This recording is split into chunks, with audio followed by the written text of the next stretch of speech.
Did you, well, first of all, did you ever have an idea when you said the 7 books you could see, that into the 21st century you would still have wonderful, relevant tales to be telling within that universe?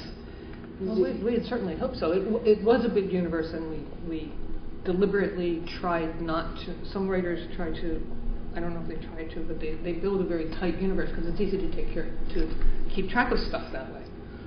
It is the Lieden universe is a sprawl.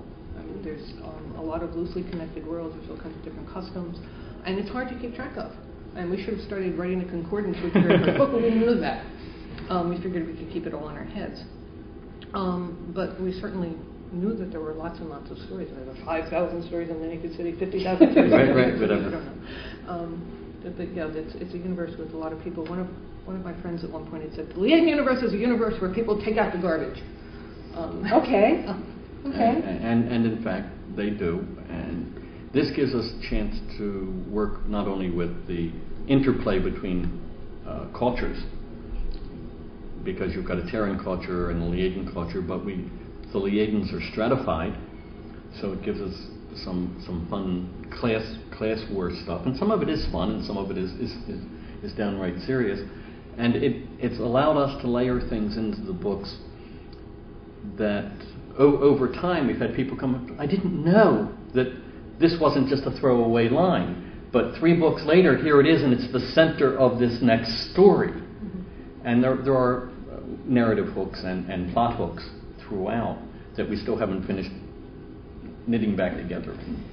I have to ask you about SRM because it really is a new facet of, not brand new, but a new facet of your careers. And I was wondering, do you find that this, multi-layered questions, this is terrible, but do you find that it enhances your work or takes away from the time that you need for writing? Well, actually we need to, I guess we should define SRM, and SRM yes. is SRM Publisher.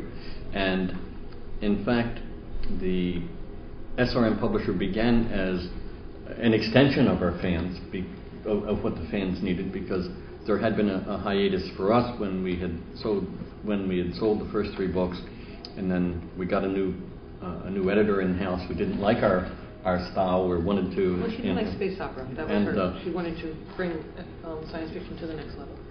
And so we didn't sell anything for a while, but we had fans, and they kept writing to us and contacting us eventually through the internet, saying we need something more, we need something more. And we had a couple of stories that we'd sent out to magazines, and we were killing off magazines regularly. So we stopped, for the good of the field, we stopped sending the stories out. They were accepted by like 3 magazines apiece, and then the magazine died. Yeah. And what happened then is I said, okay, we can put this out. We can put together a chapbook for you guys. It's coming up on Christmas. For Christmas we'll put out this chapbook. And at that point we needed an official name, so it became SRM. But that was 2 Tales of a Corval, and that was put together for the fans in 1995.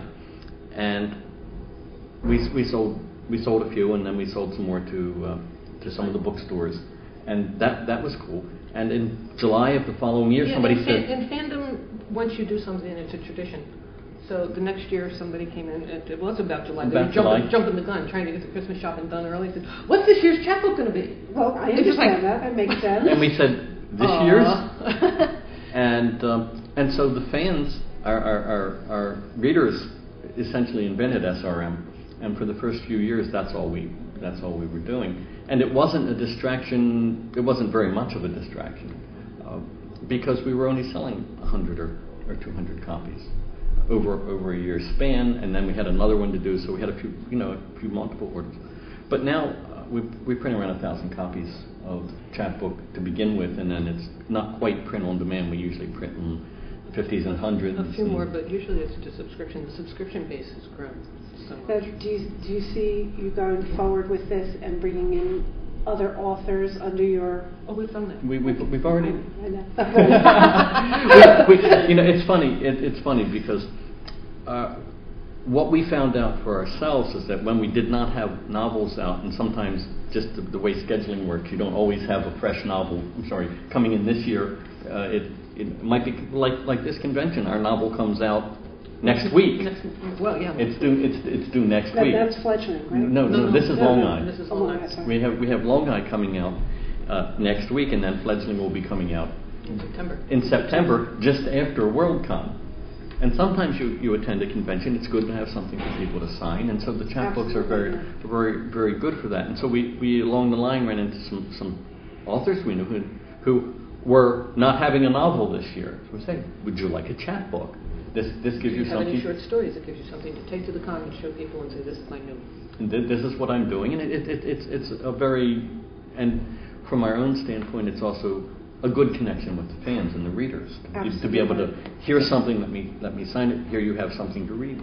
So we have, and Lawrence Schoen we've done 3 chapbooks of Lawrence Schoen's work, and he was John W. Campbell Award nominee in part from our chapbooks, which scared the heck out of me.